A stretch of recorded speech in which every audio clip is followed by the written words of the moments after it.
හොඳයි. හරි නේද? එහෙනම් අප බලන්න. ආ යා ඕ යෝ ඕ යෝ ඌ යු ඊ. අයිත් කියනවා.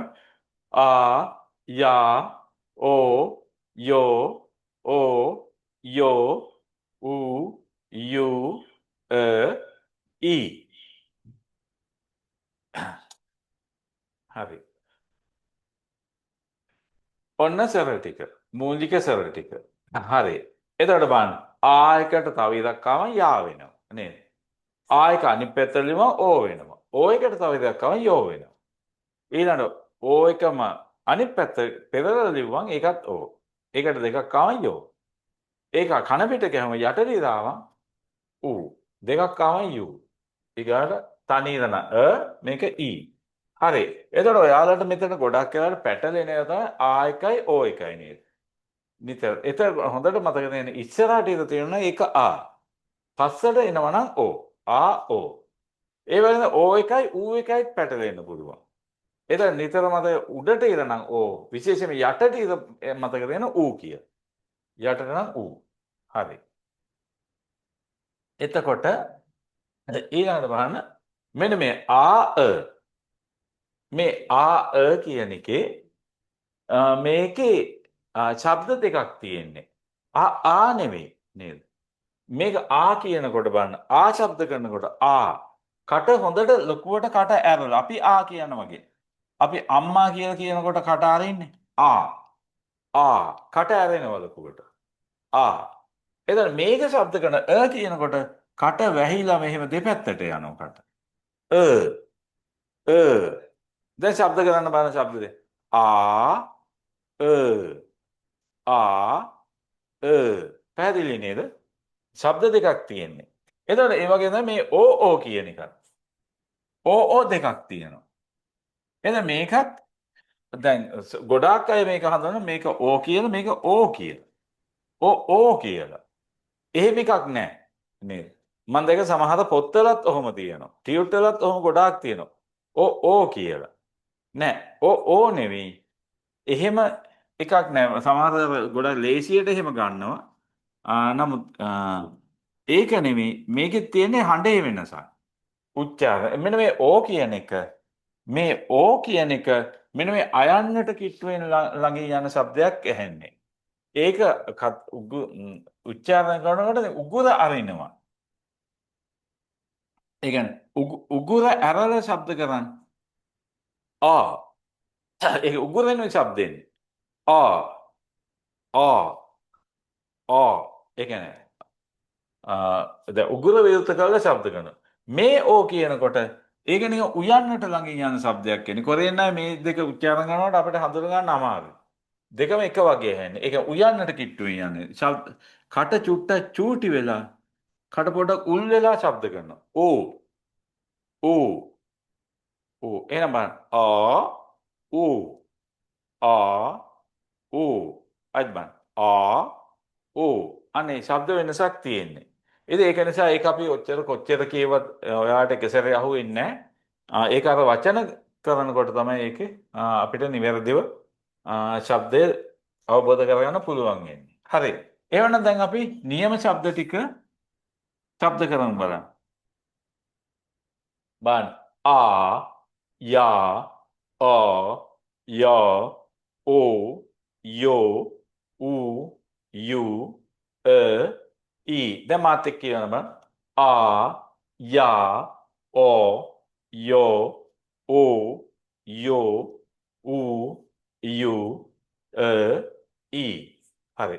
ඔන්න ඔය ශබ්ද ටික. හරි. ඔන්න එන අපි ශබ්ද කරා. හොඳයි. ඊළඟට බලන්න.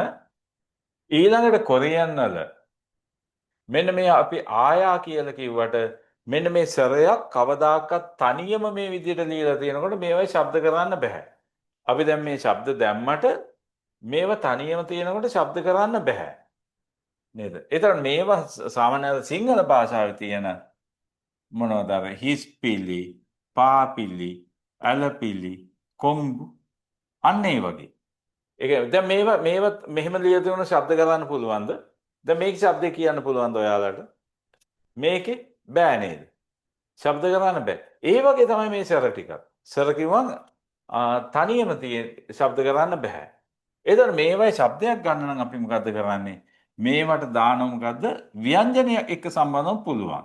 දැන් බලන්න මේක බැරි මෙහෙම දැම්මා පුළුවන්. මේක ශබ්ද කරන්න බැරි වල මෙහෙම දැම්මා අන්න දැන් කියවෙනවා. නේද? මේක බැරි වුණාට මෙහෙම වැටුණොත් අන්න ඒ වගේ ආවොත් කිය. ඒ කියන්නේ ව්‍යංජනයක් ආවොත් තමයි මේ පිල්ලමක ශබ්ද එන්නේ.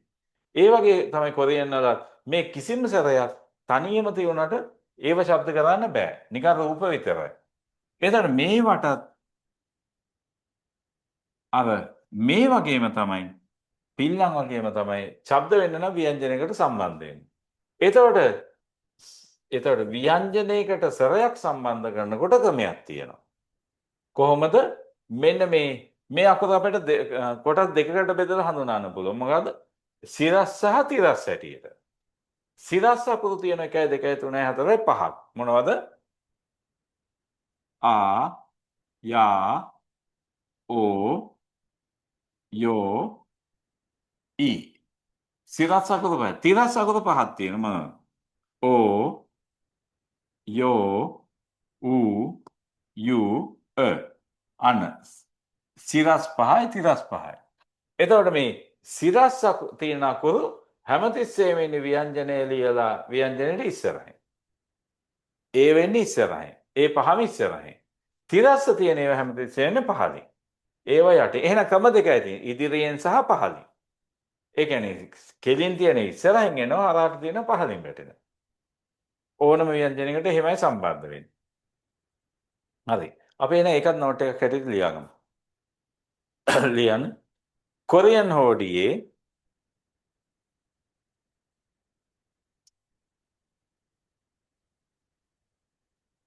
කොරියන් හෝඩියේ සරයක් කොරියන් හෝඩියේ සරයක් තනිව ලියා ඇති විට කොරියන් හෝඩියේ සරයක් තනිව ලියා ඇති විට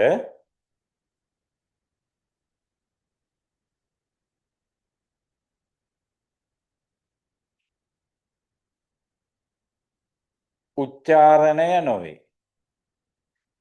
උච්චාරණය නොවේ.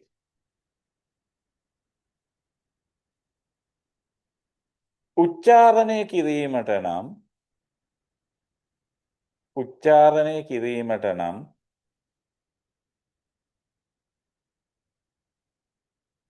සරයක් උච්චාරණය කිරීමට නම් සරයක් ව්‍යංජනයක් සමගින් ව්‍යංජනයක් සමගින්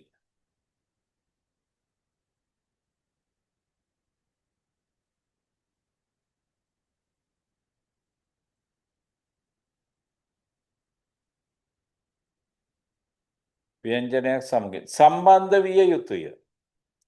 සම්බන්ධ විය යුතුය.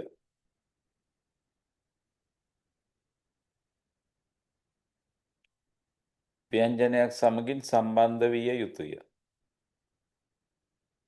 එසේ ව්‍යංජනයකට සරයක්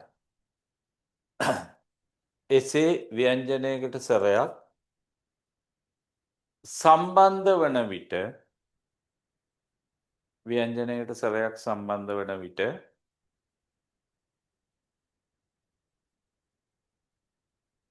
සිරස්ව ඇතිසර සිරස් ඒ කියන්නේ කෙලින් අතර තියෙන එක. මේව සිරස්ව ඇතිසර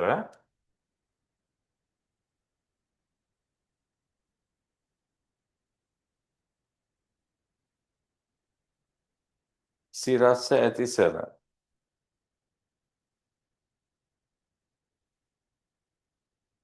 සිරස්ව ඇතිසර හරි වරන් ඇතුළේ මේ ටික දෙන්න ආයා ඕයෝ ඊ ආයා ඕයෝ ඊ ඒ පහ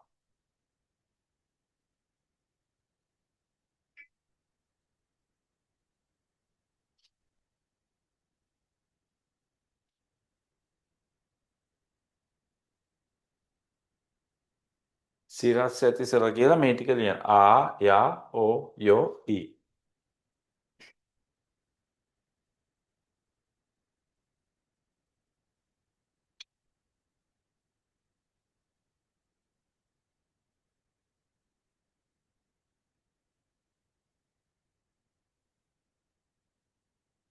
හරිද? ආ යා ඕ යෝ ඊ. ඒ කියන්නේ මුල් හතරයි අග එකයි. ඊ. වරහන් වහන්න. සිරස් ඇති සර ව්‍යංජනයට ඉදිරියෙන් වරන් වහලා ලියන්න. ව්‍යංජනයට ඉදිරියෙන් ලියන අතර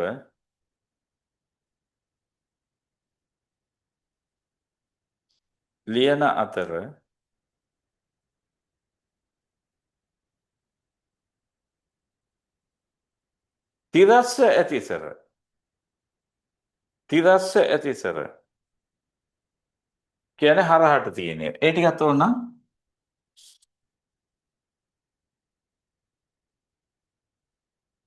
ටිකත් ඕනනම් ඔයාලා මෙහෙම ලියන්න. මොනවද?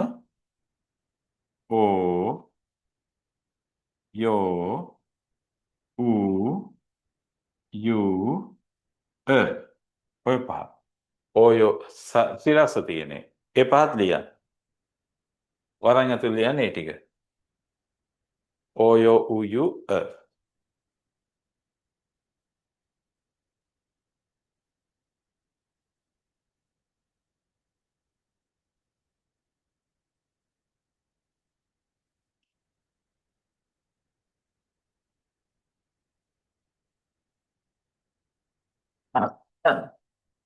තිරස්ස ඇතිසර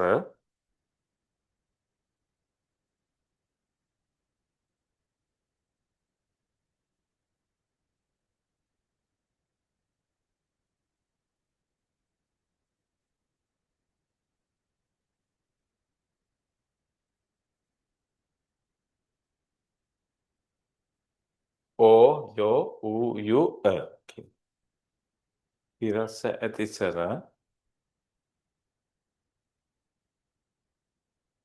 මේ ටික ලියලා හරි. ඕ යෝ ඌ යු ලියලා වරහන් වහන්න. ව්‍යංජනයට පහලින් ලියවේ. හරි. ඒ ටික ව්‍යංජනයට පහලින් ලියනවා.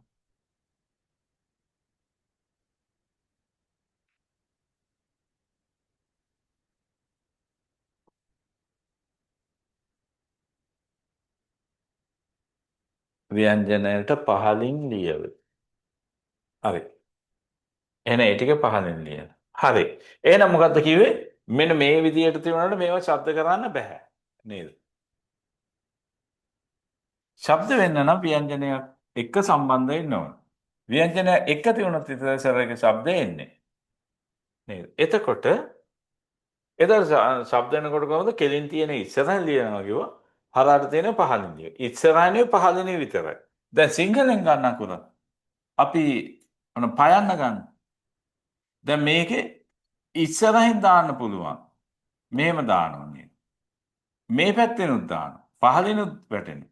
උඩිනුත් වැටෙනවා. හතර පැත්තටම වැටෙනවනේ. නේද? ඒ කියන්නේ දැන් කොරියන් නම් මෙහෙමයි. මේ පිල්ලම් වැටෙන්න පුළුවන් ඉස්සරහිනුයි පහලිනුයි විතරයි. මෙහෙනුත් බෑ මෙහෙනුත්. දෙපැත්තයි. මෙහෙන. මෙහා ඉස්සරහින් වැටෙන්නේ මොකද? කෙලින් තියෙනවා. හරහට වැටෙනවා පහලින්. පැහැදිලි නේද? හරි. ඒක හොඳට මතක තියාගන්න. හරි. ඊළඟට එහෙනම් අපිට තව ප්‍රශ්නයක් එනවා දැන්. මොකද? දැන් සර එක ආවේනික හඬ අපිට උච්චාරණය කරන්න ඕන. උදාහරණයක් අපිට අයන්නෙන් එන වචනයක් අම්මා, අලියා නේද? කියලා ලියන්න ඕන. ඊගාට යයන්නේ, යාළුව නේද? යානය. ওই විදිහට ලියන්න ඕන. එතකොට කොහොමද කරන්නේ? සර එක ආවේ නෑ. දැන් මේක ලිව්වට අයන්න ශබ්ද කරන්න බෑ. අන්න ඒ වෙනුවට අපි මෙන්න මේ බිඳුව. මේ බිඳුව කියන්නේ ව්‍යංජනය. මේක අපි ඊගාවට ව්‍යංජන ඉගෙන ගන්නකොට ඉගෙන ගන්නවා. ව්‍යංජන 17 එකක් තමයි මේක. කියන එක. බිඳුව. එතකොට මෙන්න මේ බිඳුව කියන එක සම්බන්ධ කරලා ලියනවා.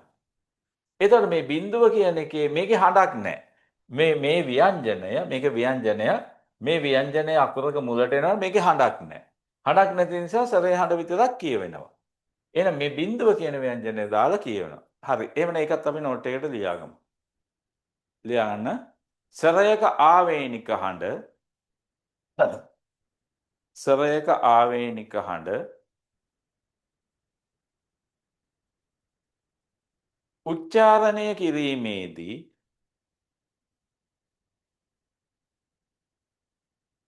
සරයක ආවේනික හඬ උච්චාරණය කිරීමේදී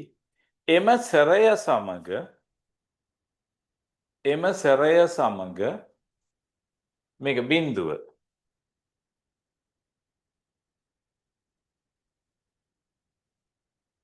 යන ව්‍යංජනය බිඳුව යන ව්‍යංජනය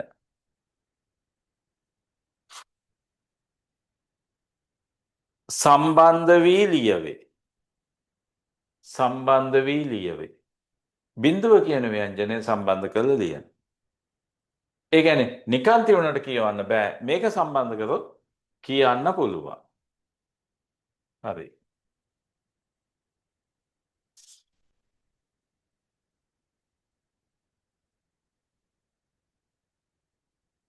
හරි එහෙමනම් දැන් කෙටි මාතෘකාවල් ලියන්න. උච්චාරණය කළ හැකි සරකිය. දැන් මේව උච්චාරණය කරන්න බෑනේ. උච්චාරණය කළ හැකි සරකිය. උච්චාරණය කළ හැකි සර. දැන් ඔන්න මේක ආ කියන්න බෑනේ ඔන්න ඒකම කරනවා. හැබැයි ඒක බැරි වුණාට දැන් බිඳුව ලියලා ඊට ඉස්සරෙන් ආ ලිව්වොත් අන්න දැන් ව්‍යංජනයක් ඇවිල්ලා දැන් ශබ්ද කරන්න පුළුවන්. මේක යා කියන්න බෑ හැබැයි බිඳුව ලියලා යා දැම්මොත් අන්න දැන් ශබ්ද කරන්න පුළුවන් යා. මේක ඕ කියන්න බෑ. හැබැයි බිඳුව ලියලා ඕ දැම්මොත් කියවන්න පුළුවන්. මේක යෝ කියන්න බෑ. හැබැයි බිඳුව ලියලා යෝ දැම්මම කියවන්න පුළුවන්. ඊළඟට ඕ නේද? එතකොට ඒ ඕ ලියනකොට දැන් මේක ලියලා මෙහෙන් ඕ දාන්න බෑ. නේද? මොකද දැන් කෙලින් තියෙන ඒ විතරයි ඉස්සරහින් දාන්න. මේක හරහට තියෙන අකුරන්න. ඒක ලියන්න වෙන්නේ යටින්. එහෙනම් බලන්න. ඕ කියන එක යටින්. එහෙනම් ඒක මොකද්ද? ඕ. ඊළඟට යෝ කියනක කොහොමද? බිඳුව ලිව්වා. යෝ හරහට තියෙන එකත් පහලින්. එහෙනම් යෝ. ඊළඟට ඌ කියන එකත් හරහට තියෙන පහලින්. එහෙනම් බිඳුව ලියලා ඌ ලියන. ඊළඟ යු බිඳුව ලිව්වා යු පහලින්. එන එක යු. එතන අන්තිම එක බිඳුව ලිව්වා ඊ කියන එක ඉස්සරහින්. ඒක ඉස්සරහින්.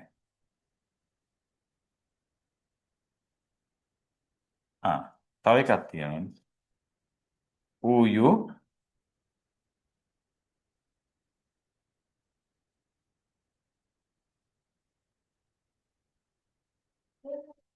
හොඳයි බලන්න. බිඳුව ලිව්ව ඕ පහලින්. බිඳුව ලිව්වා යු පහලින්. නෑ. යෝනේ. යෝ පහලින්. බිඳුව ලිව්වා ඌ පහලින්. බිඳුව ලිව්වා යු පහලින්. බිඳුව ලිව්වා පහලින්. බිඳුව ලිව්වා ඊ ඉස්සරහින්. දැන් ශබ්ද බලන්න මේක ඕ. මේක යෝ. මේක ඌ. මේක යු. මේක මේක ඊ. හරි. ඔන්න දැන් ඔහොම තියුණොත් කියවන්න පුළුවන්. කියන්න බෑ. යා ඕ යෝ ඌ යු ඌ ඕ යෝ ඌ යු ඊ. හරි බලන්න. යා යෝ ඕ යෝ ඌ යු ඊ. හරි. ඔය ටික ලියන්න. උච්චාරණය කළ හැකි සරලයි. Mm, mm.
හොඳයි.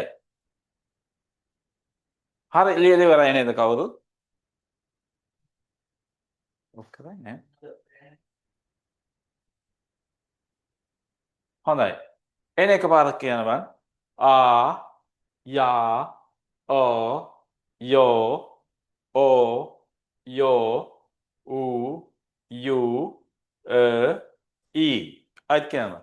ආ යා ඕ යෝ ඕ යෝ ඌ යූ ඊ හරි. ඔන්න එහෙමනම් අර තනියෙන් තිබුණාට කියවන්න බෑ. මෙන්න මේ විදිහට බිඳුවත් එක්ක ලියලා තිබුණොත් කියවන්න පුළුවන්. එතකොට මේ බිඳුව කියන ව්‍යංජනේ ලියනකොට වැදගත් වෙන්නේ මොකද්ද? දැන් මේක මේ සරය ලියලා බිඳුව මෙහෙම දාන්නේ නැහැ. ඒක වැදගත්. දැන් යූලියද්දි මේක ලියලා පස්සේ මේක දාන්නේ නැහැ. ඉස්සෙල්ල ව්‍යංජනේ ලියන්නේ. ඒව මුලින් ඉඳලම හදාගන්න නැත්නම් පස්සේ පැටලෙවෙනවා. යූලිය මේක ලියලයි ඊට පස්සේ මේක දාන්න. ඒක ඉස්සෙල්ල පටන් ගන්න ව්‍යංජනේ. හරි.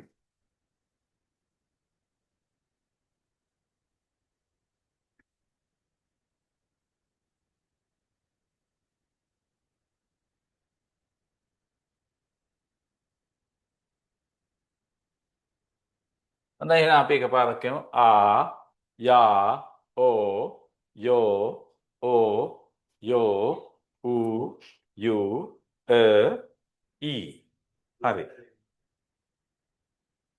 ඊට පස්සේ දැන් අපි මේක ළඟින් මේක ලියමු බලන්න. මොකද ඒ શબ્දය? ආ ඊ ආයි මේක ළඟින් මේක ලියමු බලන්න. මොකද શબ્දය? යා ඌනේ. හැමතිස්සෙම දෙකක් කියවෙන්නේ. මේක ළඟින් මේක ලියමු බලන්න. මොකද්ද શબ્දය? මොකද්ද? ඕ මොකද්ද? ඕ යූ. දැන් මේක ඕ යූ කියන්න බෑ. ඕ යූ කියලා ලියන්න බෑ. මොකද යූ වෙන්න නම් දැන් ඕ හරි මේක. මේක ඕ මේ දෙක කියවෙන ඕ. හැබැයි මේක තනියෙන් නිසා කියවන්න බෑ නේද? එහෙම නෑ ඒක සිංහලෙන් ලියුවොත් ඕ ඔන්න ඔය වගේ කියවන්න බෑ නේද? යූ වෙන්න නම් මොකද්ද වෙන්නේ? මේකත් ආවොත් තමයි යූ වෙන්නේ. ඒක අනිවාර්යෙන් හැමතිස්සෙම ව්‍යංජනයයි සරයයි. ඒක ව්‍යංජනයයි සර දෙකක් තිබුණොත් තමයි කියවෙන්නේ. හරි.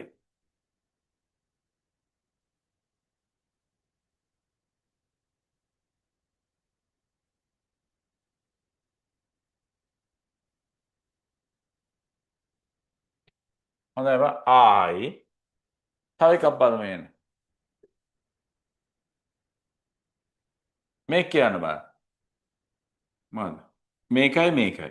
ඌ ඊළඟ මේ දෙක යූ නේද? තව එකක් බලමු. මේක කොහොමද શબ્ද ගන්න? ඉස්සර මේක. ඕ ඊගාට මේක. ඊ. තව එකක් බලමු. මොකක්ද මේක කොහොමද? ඊ යූ ඊයු. තව එකක් බලමු. මේක මොකක්ද? යෝ ඌ. හොඳයි. නම්බර් I කියන්නේ ළමයා. ඔන්න දැන් අපි වචන ලිව්වේ. I කියන්නේ ළමයා. ඌ කියන්නේ කිරි. කිරි. අපි බොන කිරි. ඔය කියන්නේ ගර්කින්. ගර්කින්. කැකිරි විශේෂය.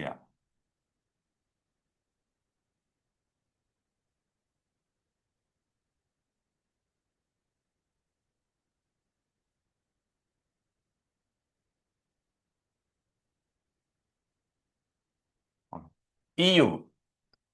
ඊයු කියන්නේ යම් කිසි දෙයකට හේතුව. හේතුව. රීසන් කියන්නේ. යෝ කියන්නේ නරිය. නරිය. ඔන්න අපි වචනත් ලිව්වා.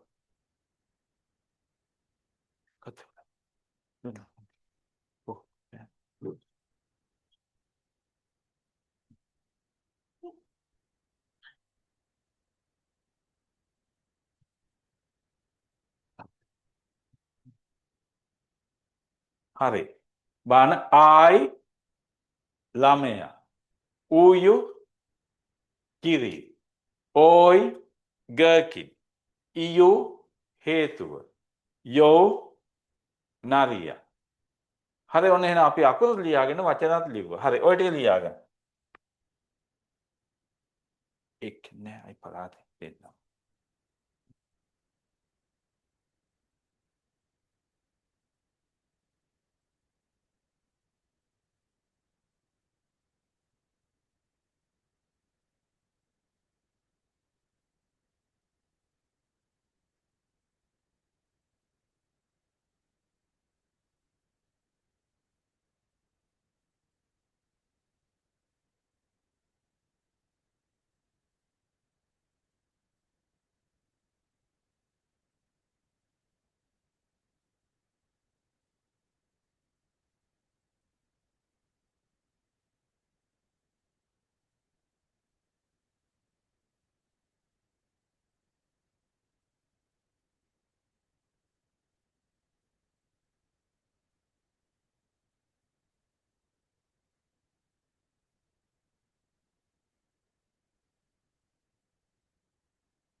හොඳයි. ආයිත් විනාඩි 45 අවසන් වෙනවා. දැන් ආයිත් කට් වේවි. එහෙම වුණොත් අපි ආයිත් ලින්ක් එක දාන්නම්. ඔයාලා ටග් ගාලා ලොක් වෙන්න.